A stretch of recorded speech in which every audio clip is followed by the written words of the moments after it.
What's going on, people? I hope you're all doing well, and I hope you're all safe and taking care. Today, we're going to be talking about Photoshop. So, if any of you are interested in learning about Photoshop, this is the place to be. We're going to be going over the basics and basically looking at the tools that you can use in Photoshop step by step, one by one, and I'll make different videos on different tools as time goes by. So stay tuned for those. So we're going to do this on one of my existing photos. I'll start it from the raw photo, and I'll just go ahead and show you one of the tools that I always use for Photoshop. So let's go and check it out. Hi guys, and welcome to Photoshop. So basically I'm going to be teaching you today how I edit my photos. Now here we are in Adobe Camera Raw. I have a picture pulled up. It is shot with a Nikon D90, and it is the shot with the 18 to 55 millimeter at 7.1 with a shutter speed of 1/50th of a second. So just so I can show you what's going on in Photoshop, I'm not going to be using Camera Raw today, and I'll save that for another video. So let's go ahead and open up this image.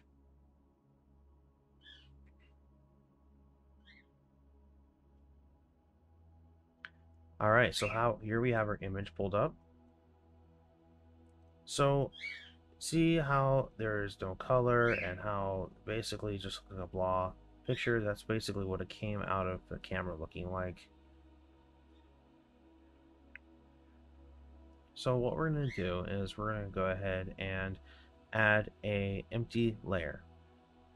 And I'm doing this because I want to actually use a method that I have learned works really well where I can paint. So we're gonna go ahead and do this, and I'll show you how. First of all, I'm going to select my brush tool, hitting letter B on my keyboard, and then we're going to come over to the blending modes, and we're going to go ahead and select overlay. I'm doing this because I want to go ahead and paint in the clouds and make everything look darker and have more contrast. I want this image to pop. So I want to make sure I got an opacity of like 14%.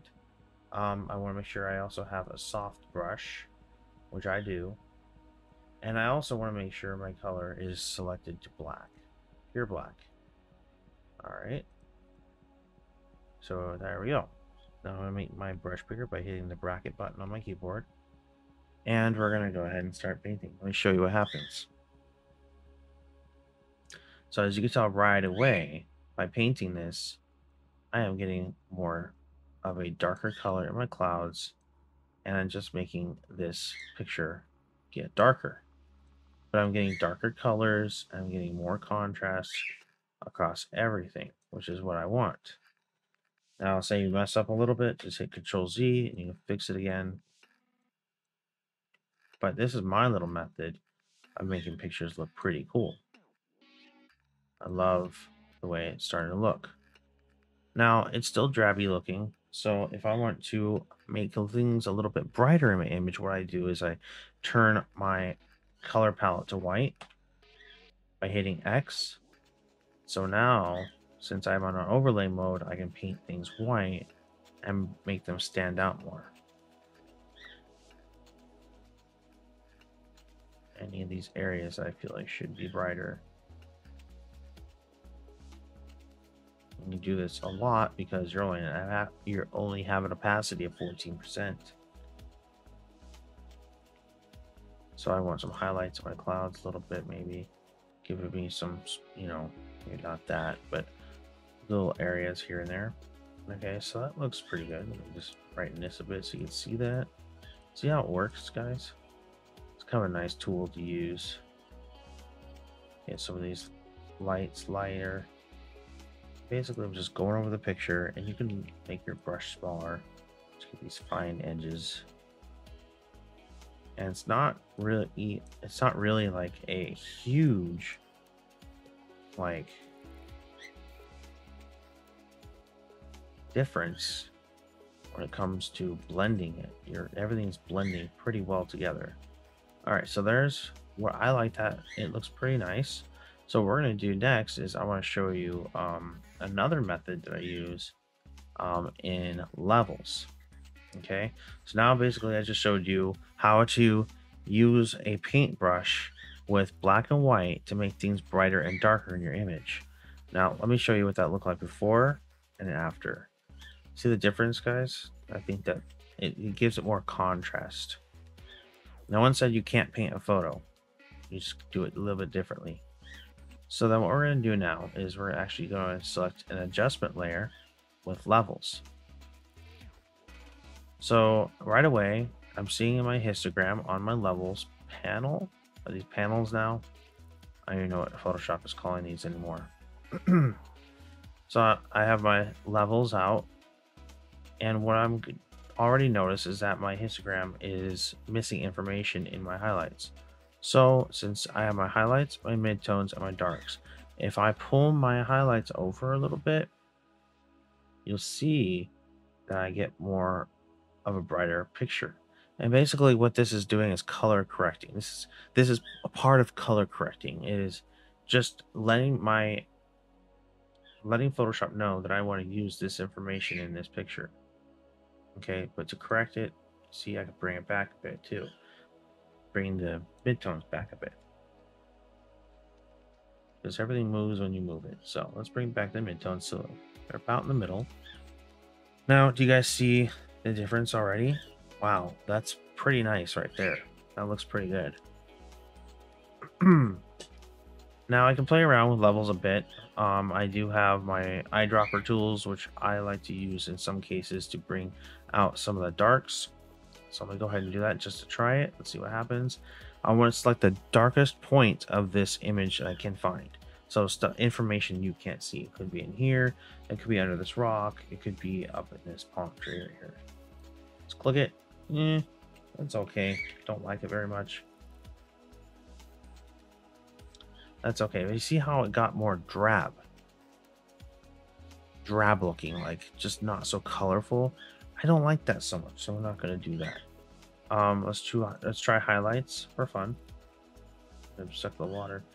Now that could be doable. What it does is it gets rid of that blue color cast. I like the blue in it, but maybe I can bring back the blue a little bit in some cases.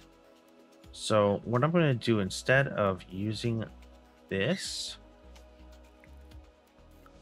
let's see here.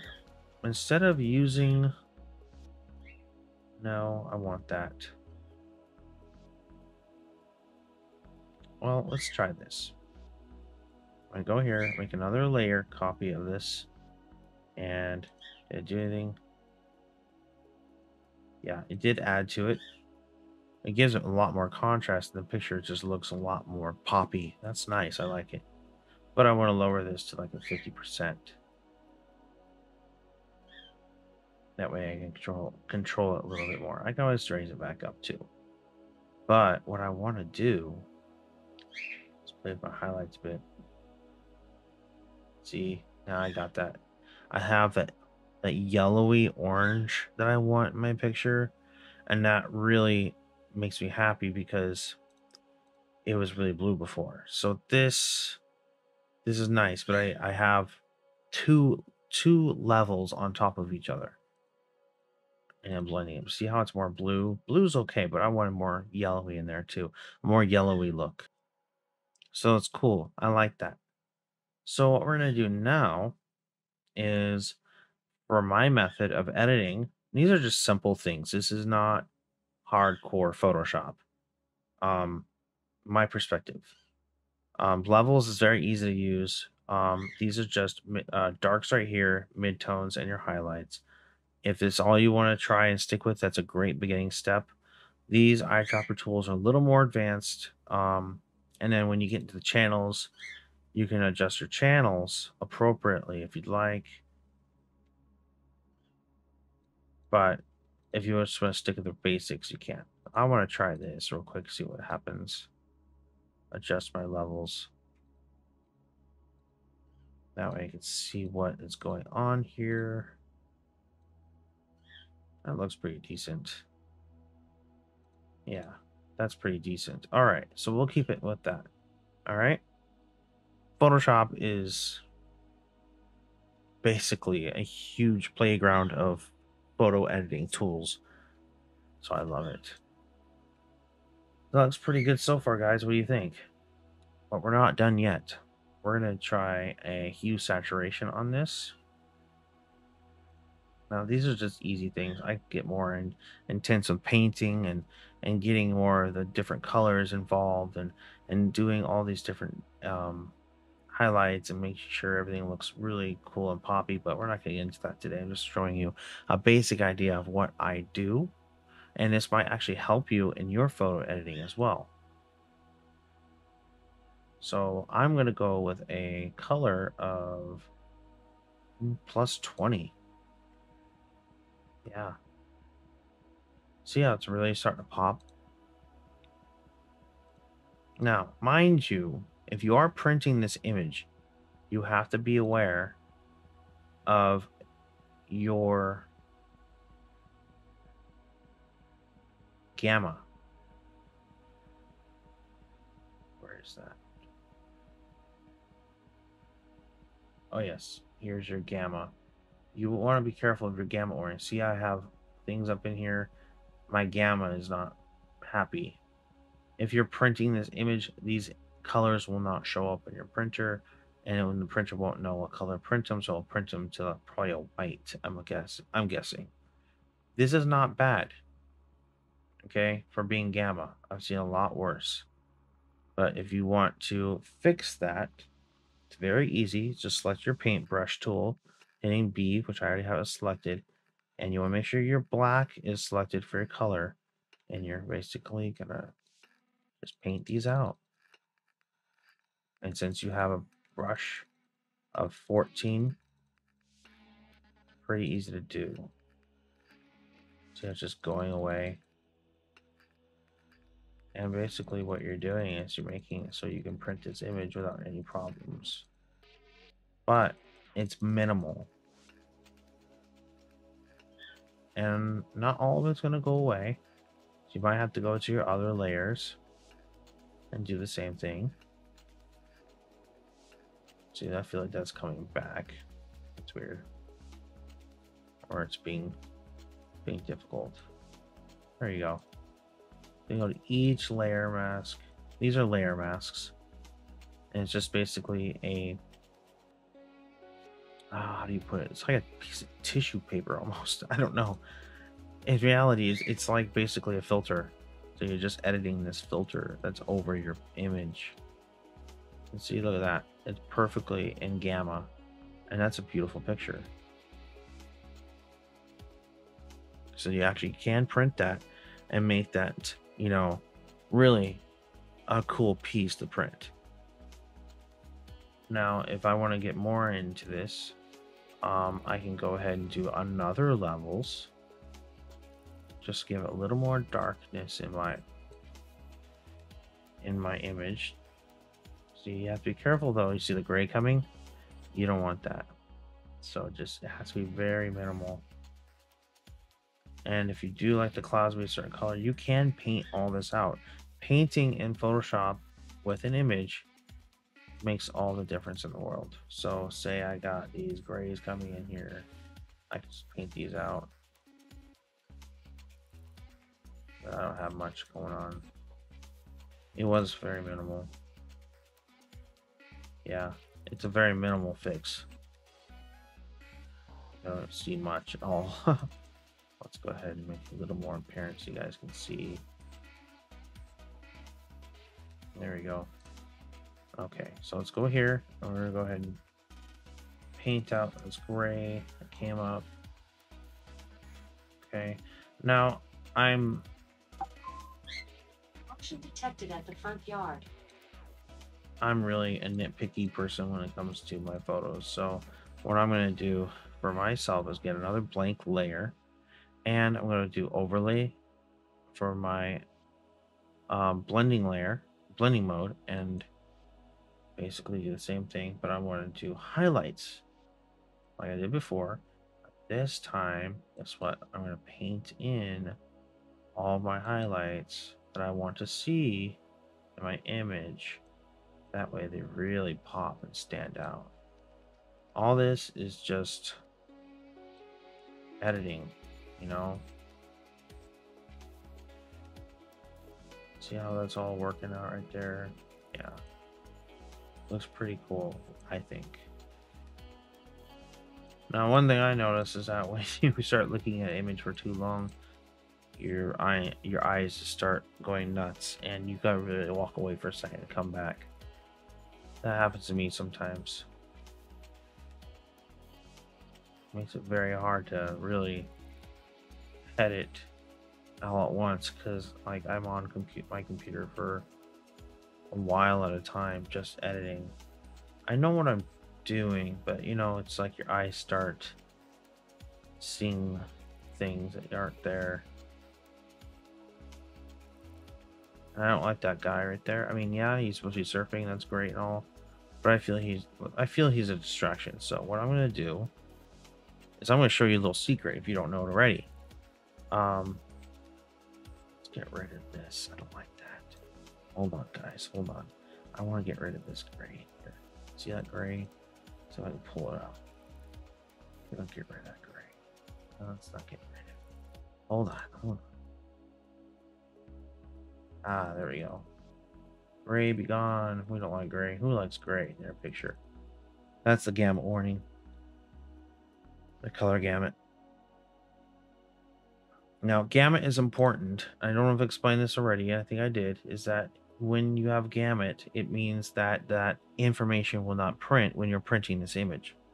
Now, I'm not printing this image because I'm only going to use it for the digital purposes, but when you do that, you have to be very careful that you don't get that gamut warning, because that will not show up in the printer. It will just turn to the next color over, whatever that might be.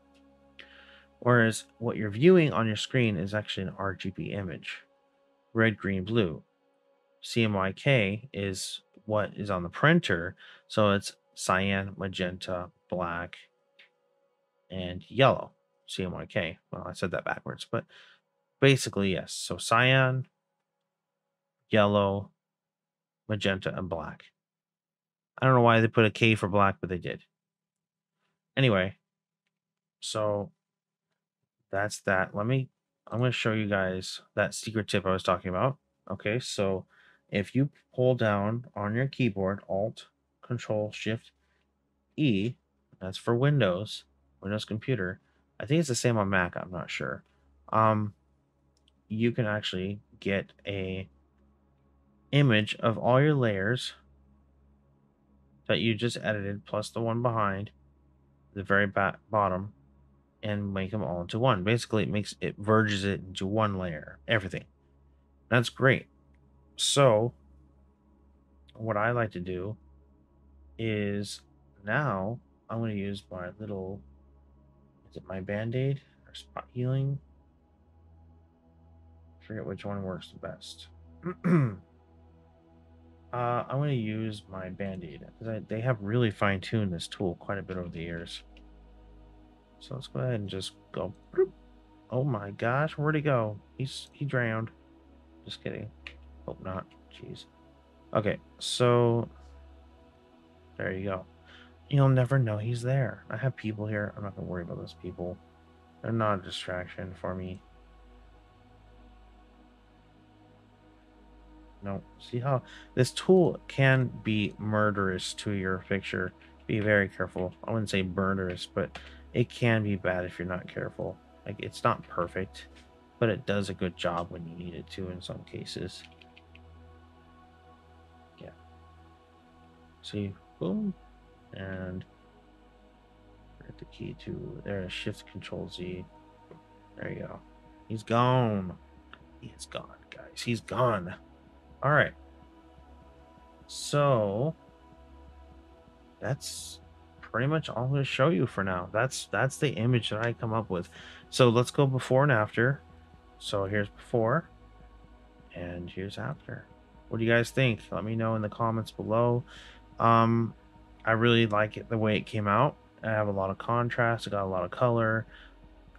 Okay, guys, there's the finished image right there. Please let me know if you have any questions about any of the adjustments that I made. I will go ahead and answer those questions as best as I can. I know it was a little bit more than what I said. It's a little more than basic, but I feel that this is a very vital part of editing your pictures, of figuring out how to paint on layers and stuff like that.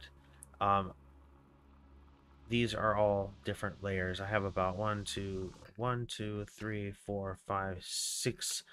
additional layers, but they're all pretty easy. If you guys need help with anything or help understanding that, I'll go into more in depth in another video. But yeah, I just wanted to give you guys an idea of how I edit my pictures. So if you do have questions, I'll be more than happy to answer them. Alright, guys. Okay, guys. I hope you liked this video. If you did, please like and subscribe to my channel. I'll be posting more videos on Photoshop techniques and tutorials, so then you guys can learn more. If you have any questions, please leave me a comment below and let me know what you guys think. Thank you guys for watching my video. I hope you're all doing well. Please stay safe and take care. Bye.